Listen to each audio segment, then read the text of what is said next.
Welcome to Facts TV News, where everything is true. Alleged car thief killed by cops.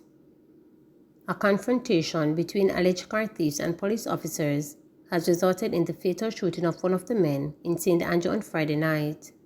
Reporters understand that the incident occurred around 7 p.m. on Burlington Avenue in the parish. A police source said the police were alerted to the attempted motor vehicle robbery and responded. However, the incident quickly escalated when one man was shot and killed, while the others made good their escape. The police recovered the stolen motor car on Burlington Avenue. The identity of the deceased man or the number of persons who attempted to rob the vehicle was not revealed.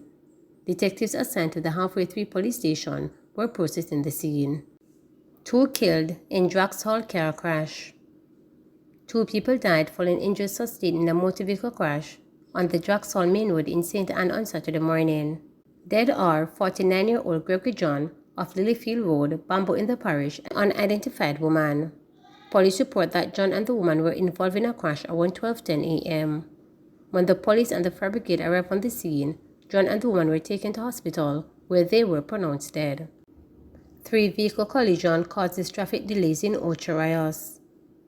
Motorists on Saturday morning should expect delays heading into Ocho St. Anne from Miami Bay roundabout following a 3 vehicle collision along the Pearly Beach stretch. Reports are that the incident happened sometime after 9 a.m. and involved a Toyota Probox and Toyota Axio motor car and a bus. No serious injuries have been reported. Wanted man among those detained in security operation in Clarendon.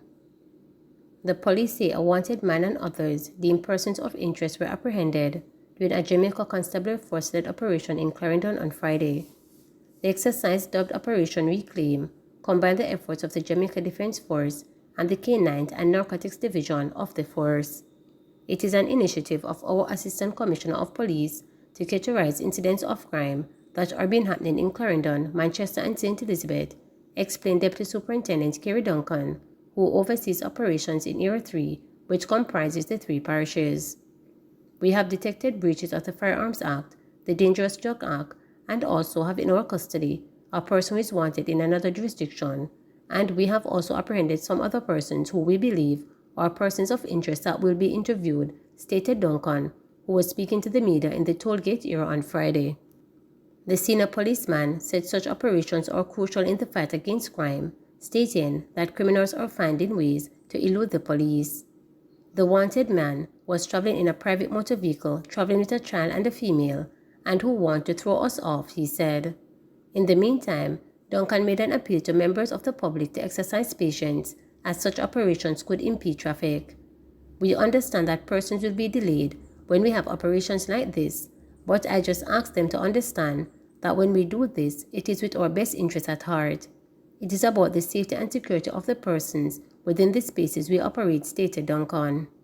Police ID body of woman found in Monique. Police have identified the woman whose body was found in Monique St. Anne on Friday morning. She has been identified as 40-year-old Navlet Chambers, otherwise called Mitzi, unemployed of Clapham, Monique. Police said that around 6:23 a.m., Chambers was found by residents behind a building in the community. Lawmen were called to the scene and she was found partially naked, with her head bashed in. She was sporting a pair of red shoes. Persons of interest in attack on a Cumberland High School student in police custody. The police say 4 persons of interest in relation to the stabbing of a student from Cumberland High School in Portmore St. Catherine have turned themselves in. In an updated post to its Twitter account, the Jamaica Constabulary Force said detectives from the St. Catherine South Division will interview all the persons in the presence of their legal representatives. The police had earlier asked Jamil, otherwise called Ears, from Pauline in Newlands, a man known as EJ from Pauline in Newlands, a man known as OD from Hardware Lane in Newlands, and a man known only as Okro from Rosemary Lane in Newlands to turn themselves in. The 11th grade student was attacked by a group of men who chopped and stabbed him several times on Thursday afternoon. The student, who is now in serious condition in hospital, reportedly intervened in a dispute between 2 students and was later set upon by men from the neighboring community who were called to the scene by one of the students who was involved in the dispute. Classes were suspended at the school. Gunmen flee leaving firearm after failed robbery attempt at Kingston gas station. Two gunmen fled leaving a firearm around a failed robbery attempted at a gas station on Slipe Road in Kingston earlier this week. No one was hurt during the incident, the police stated. It was reported that around 5:10 p.m. on Wednesday, two men on a motorcycle approached a pump attendant and asked if she had 90 gas. The rider turned to the appellant and asked if he had cash. The appellant began to search himself but then pulled a firearm from his waistband, stuck it in the attendant's side and demanded all of her properties. Police said the attendant pulled away from the culprit and screamed. One of the security guards on the location saw what was happening, pulled his service firearm and fired at the gunman. The bike driver, the police said, rode off and escaped on the motorcycle while the appellant fell to the ground. The gun he had in his hand fell, and he escaped in the air on foot, leaving the weapon. A Smith & Wesson firearm with a magazine containing 12 cartridges was seized from the location. The police have since launched a manhunt for the wannabe robbers. 29-year-old man chopped to death in Westmoreland, 49-year-old suspect detained. A man was chopped to death and another taken into police custody following an incident on Morgan's Bridge, Westmoreland on Friday morning. Dead is 29-year-old Ian Johnson, while detained is a 45-year-old man. Both men are from the said community. It was reported that around 12:30 a.m., the men were at a business establishment when they got into an altercation which became physical. During the altercation, the police said a machete was used to inflict a wound to Johnson's hand. Johnson was then chased and several more chop wounds inflicted on his body. Police said residents held the suspected attacker and summoned the authorities. Upon arrival, lawmen saw the now deceased suffering from what appeared to be multiple chop wounds. The suspect was handed over to the police, who assisted Johnson to the hospital where he was pronounced dead on arrival. Tesha Miller appeal at gridlock. Prosecutors and defense attorneys, who have now spent 4 days presenting arguments for an appeal filed by a convicted felon Tesha Miller, are at one in pegging short-sighted legislators for a legal gridlock now facing the appeal court regarding Miller's conviction.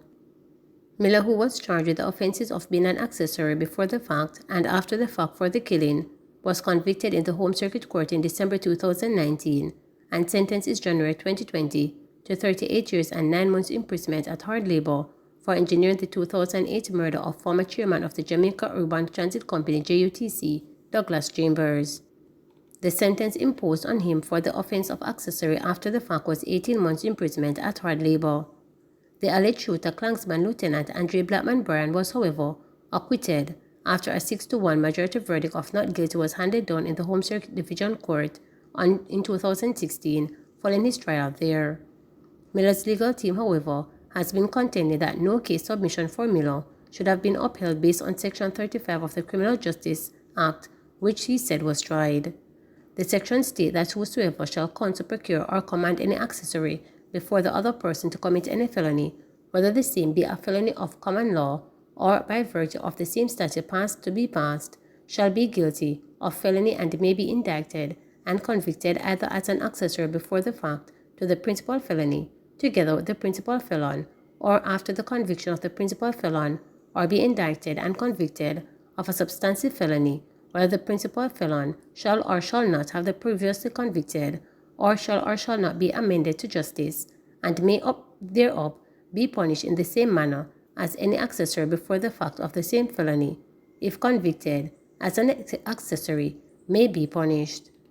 Miller's attorneys are arguing that a correct interpretation of the section is that an accessory before the fact cannot be properly convicted of the offense unless the principal has already been convicted of the substantive offense. They said given the fact that Bryan, who was named on the indictment of the principal, was freed, Miller should have been released as well.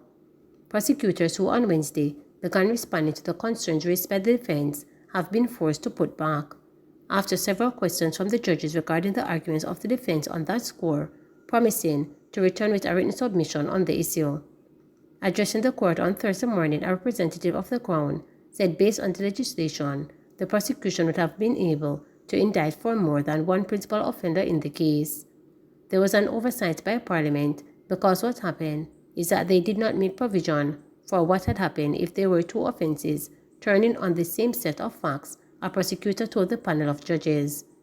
in our submission that the intention was to allow for a scenario where an offense such as murder is going to be joined to an indictment that should be allowed them principals to be tried in the joint offense stated. In the meantime, Director of Public Prosecution Paula Llewellyn disputed arguments by the defense that the prejudicial evidence laid in the case was overwhelming, irreparably wrong, and unfair to the accused, and that open assertions made by the prosecutors in the trial judge indicating that Miller was the head of the elaborated criminal organization that killed 13 family members of the sole material witness was involved in extortion and used those monies to pay lawyers to defend members who found themselves in trouble with the law was prejudicial material. According to the DPP, it was important that the main witness give his background, which include his reference to his own membership in the gang as an ear leader and murders and robberies he committed, as it showed up for credibility as a witness when it came to the assertion he made about Miller's dunship, which rests on the supporting community youth, holding the peace in the community, giving them guns, renting cars for them to drive, and sending him to rob, shoot, and kill. Please remember to subscribe, like, share,